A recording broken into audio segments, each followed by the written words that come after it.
Member for Calgary-Fish Creek.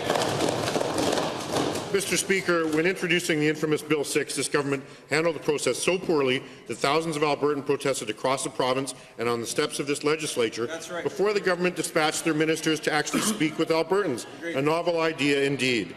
Now, with proposed changes to employment standards and labour code, we once again see this government's distaste for open, transparent consultation with Albertans. To the Minister of Labour, your ministry only set up 4 invitation-only consultations. Can you tell Albertans how many of those you personally attended? The Honourable Minister for Labour and Democratic Renewal. Thank you very much, Mr. Speaker.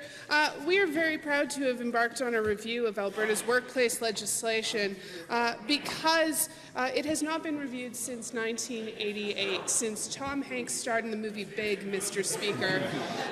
So making sure that we are having that conversation with Albertans and engaging with them to determine what their thoughts on are, should Albertans have job-protected sick leave, the way other Canadians have. This is the conversation we're having. I'm very pleased with the results we're getting from our roundtables thus far. Thank you. First supplemental. Mr. Speaker, I'll take that as a 0. Given this government decided 4 sessions, 36 days, and online consultation is adequate in understanding Albertans' concerns around potential changes to employment standards and labour code, and given this legislature sent a private member's bill on daylight savings time to committee for further consultation, and given 3 months of consultation for the Castle Park Management Plan, again to the minister, how can you defend a 36-day consultation as adequate for such important legislation when your government and members support much greater engagement for legislation of significantly less impact? Honourable Minister. Thank you very much, Mr. Speaker.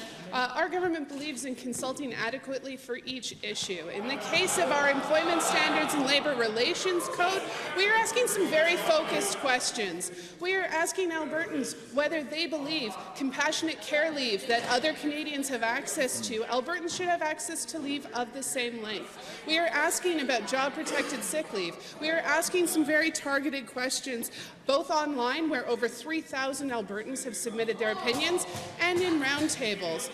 Making sure we hear from Albertans is important to me, and we are through this process. Minister, a second supplemental. Mr. Speaker, 0 plus 0 is 0. Given that Ontario is taking over 2 years to consult and work towards broad-based consensus on similar labour-related legislation, and given that the minister has described Alberta's 36-day consultation window as very reasonable, despite the key stakeholders such as the Calgary Chamber describing the process as completely, woefully inadequate, again to the Minister of Labour. Minister, without even talking about content, will you do the right thing and extend and enhance the consultation process with business and labour to better inform the impactful changes you are contemplating? No.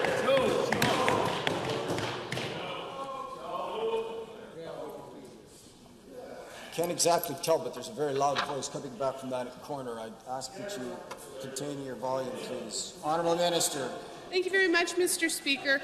Our government is embarking on a focused review. There are other reviews happening in this country, much broader, bigger reviews that are talking about things like who is an employee. We are asking Albertans if they believe they should have job-protected sick leave. We are asking some very targeted questions. The amount of time that we've allocated in order for Albertans to submit their feedback has been adequate. In fact, we still have another week, Mr. Speaker. I would invite all Albertans, including the members opposite and their constituents, anyone interested, to please submit your feedback because the consultation is still active now. Thank you, Honourable Minister.